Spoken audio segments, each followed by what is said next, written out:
आदरणीय सभापति जी, जब हमारे यहाँ संविधान का निर्माण चल रहा था, तब संविधान निर्माताओं ने धर्म के आधार पर आरक्षण होना चाहिए कि नहीं होना चाहिए, इस विषय पर घंटों तक, दिनों तक गहन चर्चा की है, विचार विमर्श किया है और सबका मत बना है कि भारत जैसे देश की एकता और अखंडता के लिए धर्म के, संप्रदाय के आधार पर आरक्षण नहीं हो सकता है।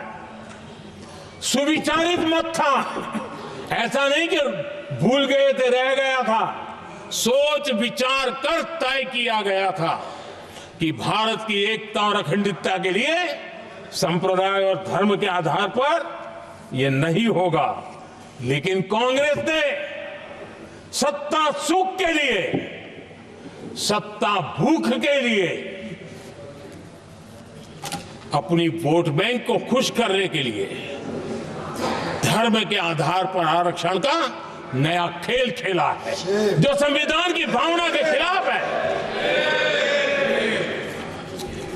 इतना ही नहीं, दे भी दिया कुछ जगह पे और सुप्रीम कोर्ट से झटके लग रहे हैं। और इसलिए अब दूसरे बहाने से बहाने बता रहे हैं, ये करेंगे वो करेंगे। मन में साफ है, धर्म के आधार पर आरक्षण देना चाहते हैं, इसलिए खेल खेले जा रहे हैं। संविधान निर्माताओं के भावनाओं पर गहरी चोट करने का यह निर्लज्ज प्रयास है। आदरणीय सभापति जी, आदरणीय सभापति जी,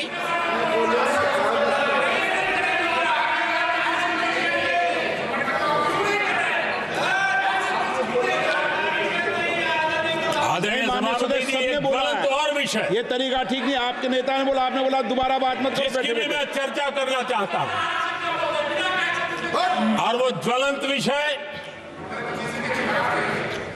समान नागरिक संहिता, यूनिफॉर्म सिविल कोड। ये विषय भी संविधान सभा के ध्यान बाहर नहीं था। संविधान सभा ने यूनिफॉर्म सिविल कोड को लेकर के लंबी चर्चा की, गहन चर्चा की, और उन्होंने बहस के बाद निर्णय किया कि अच्छा होगा कि जो भी सरकार चुन करके आए वो उसका निर्णय करे और देश में यूनिफॉर्म सिविल कोड लागू करे। ये संविधान सभा का आदेश था। और बाबा साहब आंबेडकर ने कहा था, जो लोग संविधान को समझते नहीं है, देश को समझते नहीं है, सत्ता भूख सेवा कुछ पड़ा नहीं है, उनको पता नहीं है बाबा साहब ने क्या कहा था। बाबा साहब ने कहा था, धार्मिक आधार पर बने, ये मैं बाबा साहब की बात कर रहा हूं, इतना वीडियो कट करके घुमाना मत। आदरणीय सभापति जी, बाबा साहब ने कहा था, धार्मिक आधार पर बने पर्सनल लॉ को खत्म करने की बाबा साहब ने जोरदार वकालत की थी। उस समय के सदस्य के.एम. मुंशी जी ने कहा था, समान नागरिक संहिता को राष्ट्र की एकता और आधुनिकता के लिए अनिवार्य बताया था कमा मुंशी जी।